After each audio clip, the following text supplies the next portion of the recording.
Hi, my name is Veronica Gonzalez and today is June 20th. This is lab number 3. So in this lab, I'm going to explain how we are going to find the length of small things into meters. So first we have our dime. So we know that 1 inch equals 2.54 centimeters. 1 centimeter equals 1 times 10 negative 2 meters. So what we do here is let's figure out how many centimeters are in the inch. So I know that it's negative 2 here, so I'm going to put my 254. I'm going to move it over twice. So what we have here is a point. So 1 inch equals 0.0254 meters. So now I'm going to try to figure out how many meters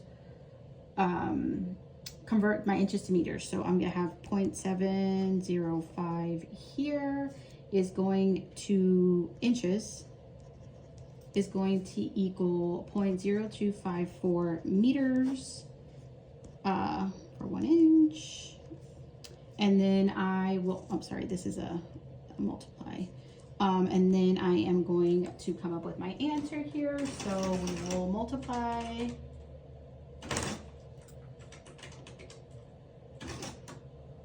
or to remove our inches. So then we will have 0.017907 meters.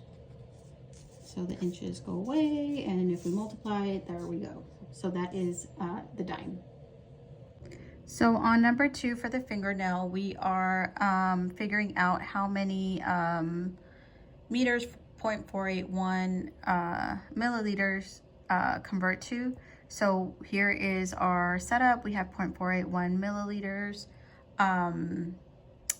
times, so one meter equals equals 1,000 milliliters. So that's what we have set up here. And then what we will do is first we are going to get, we're going to start our conversion, getting rid of our milliliters, making them meters.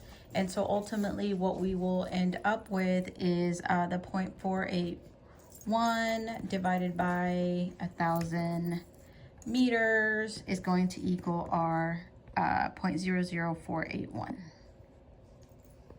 Okay, so on number 3, we are doing human hair. So here we have our setup, 17 micrometers to meters. So we have our setup. We know that 1 micrometer is equal to 1 millionth of a meter. And so here is our setup, just to make it simple with our 10 negative 6. So we will multiply by the given conversion. And so we're going to cancel out our micrometers. So when we cancel them out here, then we're going to end up with 17 times 10 negative 6. And if we put that into our, we end up with the 0.00017 meters.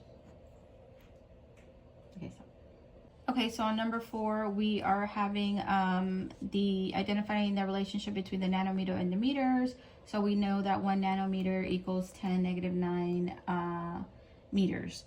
And so we have our setup. So for 0.5 nanometers, and we have our equation here. When we cancel our nanometers, we are left with 0.5 times 10 negative 9. So that's supposed to be 0.5.